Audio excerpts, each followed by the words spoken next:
Hi everybody, welcome back to the channel, welcome back to the shop. Ken and Bob here, ready for some more JL part install. I'm excited. Are we adding on to your, I'm not an overlander, but I'm an overlander setup? I can't remember how you worded it last week. Yeah, something like that. So I'm calling this, I need a more efficient way to make alcoholic beverages. It's the in JL bar? Yeah, it's the JL bar. What's that? Bar to go. Bar to go. Bar to go. Eric, come to the clinch with that one.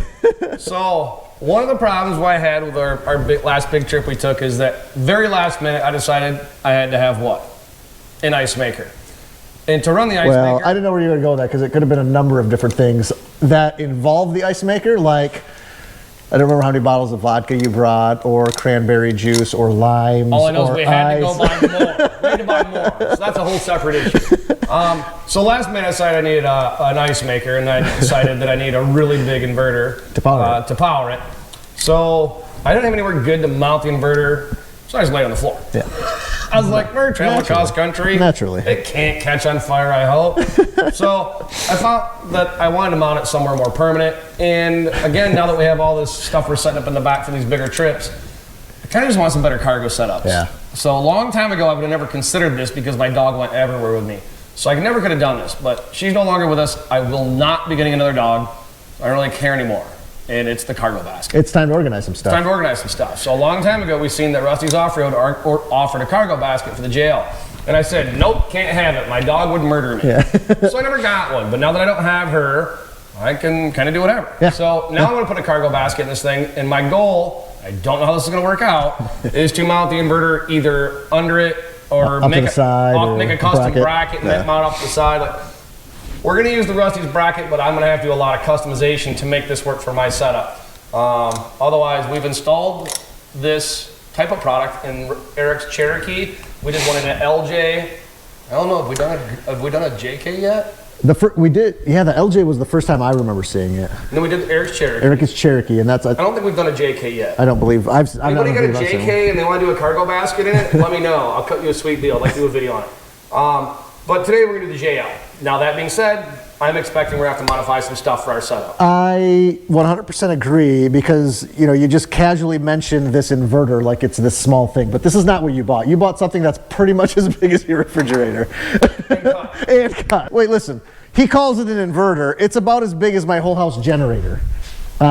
Just portable. How many thousand watt is it? I think it's a 2,000. 2,000? 4,000 watt inverter. Series 2,000 continuous. It's just a little inverter. It's just a little inverter. Just a little. Hey, it is a small price to pay for ice in the desert, buddy. It was like $500. Yeah, whatever. $100 ice maker. But my mellow yellow was never colder, buddy, and I appreciate that. I'm just telling you. Ice in the desert is an amazing feature to have. So it is just a little inverter again. I have no idea where I'm mounting this thing, but I am bound to determine that we are mounting it somewhere so we can make ice. Let's do it. I have no idea where, but... Let's open this up and see what kind of options we got here, buddy. You got it. So, fun fact for all of our viewers out there, because I knew this was going to be a problem, we were somewhere in Arizona when I ordered this.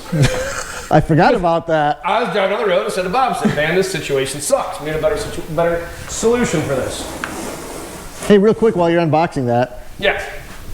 I gotta show the CJ8. This is the cleanest CJ8 I've ever seen it. And we're just casually working alongside of it. I don't know whoever your customer is that owns this, but hey, that thing's pretty awesome. It is, like I said, the cleanest thing while you cut open that box.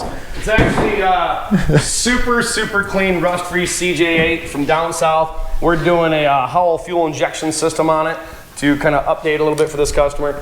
There is literally not a speck of rust underneath. I just got to go show the bed real quick. I saw that and I'm like, there's no way that this thing is original. I mean, it doesn't look like it's ever hauled anything in its life, you know? All right, back to the video, sorry. I love it too. If it was for sale, I'd have already owned it. I would have bought that thing in 2 seconds. All right. You know what's funny is that we had somebody comment on one of our YouTube channels that I just throw trash like a damn infant. And guess what? Go make your own channel if you don't like how I throw trash. Well, as you look around, I'm sure you can tell that it never gets picked up either, right? So Yeah, it's not gonna pick it up after every single freaking job. Some people just love to get on their YouTube channel and just complain about the stupidest crap. And I'm gonna start being a jerk just because why not? So these are gonna be the brackets that go to the roll cage that are gonna hold this basket. Oh man, I actually forgot how much fun these were to put together actually. Side pieces. I'm having flashbacks of all the screws that it takes to put this together. Man, look at the dimple guys. All right, so there's one of the big side, like front pieces, front, back, same piece. There's one of the bottom plates. Dude. Here's another bottom plate. A lot of storage. Not a room. Those tacos are coming back to haunt me over here. All right. We're missing a thing of hardware. There it is. Here, just throw trash around. Throw trash around like an infant. Jeez, oh Pete's. Freaking negative Nancy's always barking at us.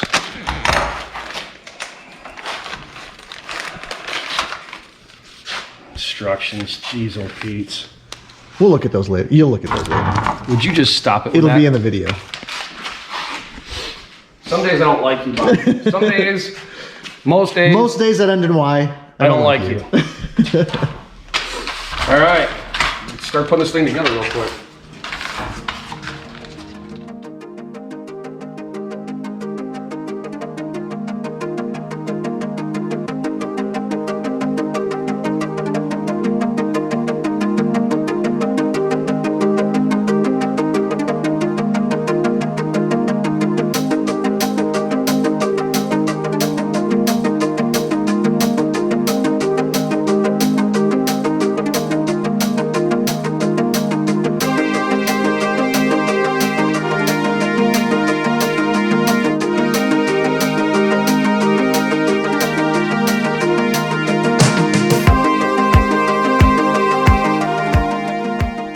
So, whole bunch of nuts and bolts. Got this thing put together.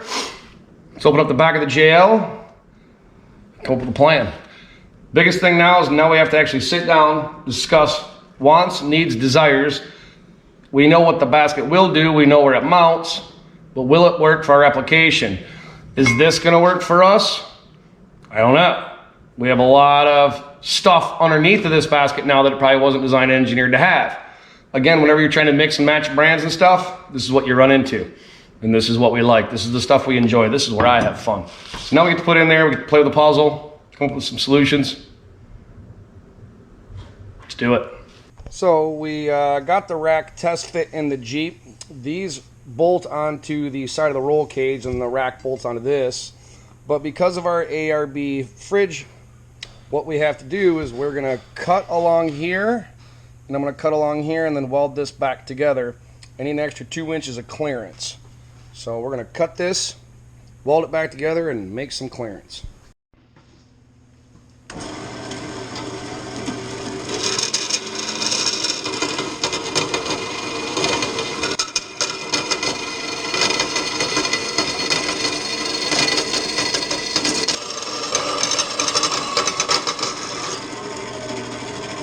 Alright, so what we did is we cut these all apart. We got them tacked up. Those are just tacks.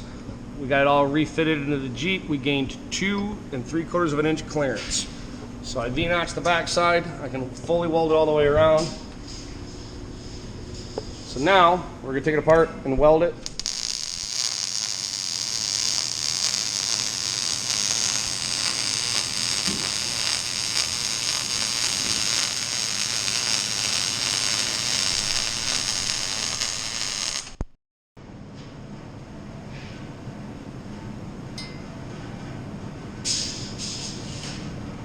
There is our modified bracket. It allowed us to lift this up 2 3/4 of an inch. Still uses all the hardware and everything that Rusty supplied. And again, unless you're running the ARB slide, you won't have any problems. It would have just bolted right in. But it gave us just that little bit of clearance we needed so that it clears our ARB fridge. So, there's that. So now that the rack is done, that allows me to do something very critical. Very, very critical to my off-roading. It allows me to put my ice maker up here, but I need this to run it. So what we're gonna do, I'm not gonna bother videoing this, I'm just gonna drill 4 holes and hook 2 wires up. But I'm gonna mount this right up underneath here. I have a big plastic tote that goes in this area that has all my recovery gear. And sometimes just other miscellaneous crap I throw in there. So I'll still have enough room for the tote. I can put the inverter in there. It'll always be mounted, always stay there. The ice maker won't always be in there because it's usually on my kitchen counter. But we have a nice place for the ice maker to be safe, out of harm's way. And when I want to use it, I just grab it, sit on my little table here, plug it into my inverter, make ice for Bob's Mellow Yellow. Right. That's what we're going to tell everybody. So if you like this, stay tuned. Next week, we got some really cool stuff coming too. See you guys then.